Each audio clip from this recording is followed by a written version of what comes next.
और चलिए अब बढ़ते हैं आगे, जहां बात करेंगे अब चंद्रशेखर आजाद की। भीम आर्मी चीफ चंद्रशेखर आजाद और समाजवादी पार्टी के अध्यक्ष अखिलेश यादव के बीच गठबंधन का मामला अब खत्म हो गया है।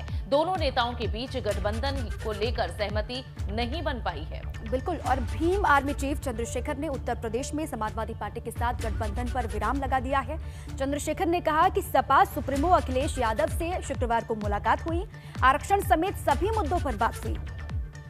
लेकिन चंद्रशेखर आजाद ने इस दौरान ये भी कहा कि अखिलेश यादव गठबंधन में शायद वे नहीं जाना चाहते हैं। अखिलेश ने गठबंधन को लेकर बताने को कहा था, लेकिन कुछ भी नहीं बताया। उन्होंने कहा कि अखिलेश यादव ने मुझे और बहुजन समाज को अपमानित किया है। तो जहां दीपा लगातार ये चर्चा थी कि अखिलेश यादव इस तरह का गठबंधन चाहते हैं जिसमें हर एक समुदाय का रिप्रेजेंटेशन हो, लेकिन अब जिस तरह से चंद्रशेखर आजाद कह रहे हैं कि उनकी सहमति नहीं बन पाई है और वे समाज का, जिस समाज से वे बिलोंग करते हैं, वे दलित विरोधी उन्हें बता रहे हैं अखिलेश को।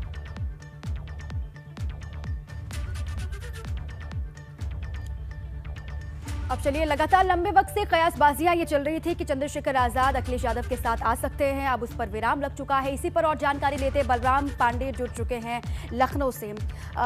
बलराम, देखिए, एक तो बात, क्योंकि उत्तर प्रदेश की सियासत में हर दिन कुछ नया हो रहा है। सबसे पहले तो चंद्रशेखर आजाद और अखिलेश यादव के बीच में गठबंधन नहीं हुआ, ये किसने किसका खेल बिगाड़ा, इसको लेकर तो जानकारी आपसे चाहेंगे। और साथ ही इमरान मसूद को लेकर क्या जानकारी है, बसपा का दामन थाम सकते हैं क्या?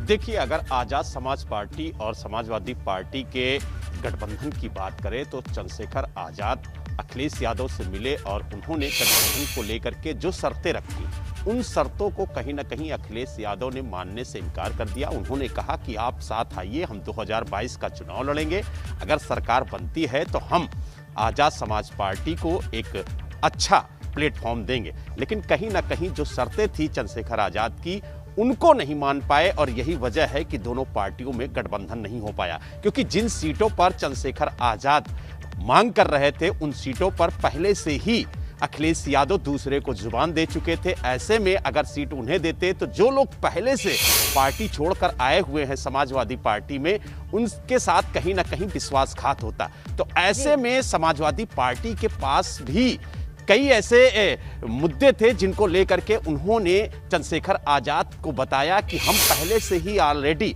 कमिटमेंट कर चुके हैं दूसरों को सीट देने के लिए। ऐसे में अगर हम आपको सीट देते हैं तो उनके साथ कहीं ना कहीं धोखा होगा, इसलिए आप हमारे साथ आइए, हम लोग मिल करके चुनाव लड़ेंगे। 2022 में भारतीय जनता पार्टी को सत्ता में आने से रोकेंगे। उसके बाद बैठकर चर्चा होगी, किसको क्या मिलना है, क्या देना है, उस पर बात कर लेंगे। लेकिन चंद्रशेखर आजाद साफ तौर से अड़े हुए थे कि जब तक उन्हें उन सीटों पर क्लियर नहीं होता है तब तक गठबंधन नहीं होगा। और शायद यही वजह है कि गठबंधन टूट गया और उसके बाद प्रेस कॉन्फ्रेंस करके चंद्रशेखर आजाद ने यह बताया कि समाजवादी पार्टी से वो गठबंधन नहीं कर रहे हैं क्योंकि दलितों और पिछड़ों की बात समाजवादी पार्टी नहीं करती है। लेकिन जब उन्होंने अखिलेश यादव से मुलाकात की थी तब उन्होंने मीडिया से ही कहा था कि दलितों और पिछड़ों की बात अखिलेश यादव करते हैं और उम्मीद है कि दलितों और पिछड़ों को लेकर के 2022 में अखिलेश यादव चुनाव लड़ेंगे। लेकिन जिस तरीके से अवसरवादी राजनीति देखने को मिल रही है 2022 में, वो कहीं ना कहीं ये दर्शाती है कि जो भी नेता हैं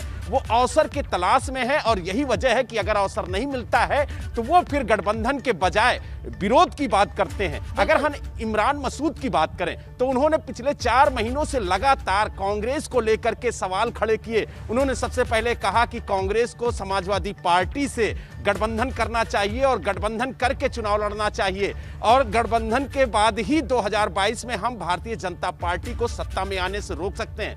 जब कांग्रेस ने उनकी बात नहीं मानी तो उन्होंने बगावती सुर करते हुए समाजवादी पार्टी का दामन थामने का ऐलान किया और उनके साथ कांग्रेस के जो 2 विधायक थे वो भी शामिल थे। उन्होंने 12 जनवरी को आकर के अखिलेश यादव से मुलाकात की, लेकिन वो मुलाकात कहीं ना कहीं जो उनकी मांगे थी, जो गाड़ी है वो कहां जाकर रुकती है। बलराम, बहुत बहुत शुक्रिया फिलहाल इस पूरी जानकारी के लिए।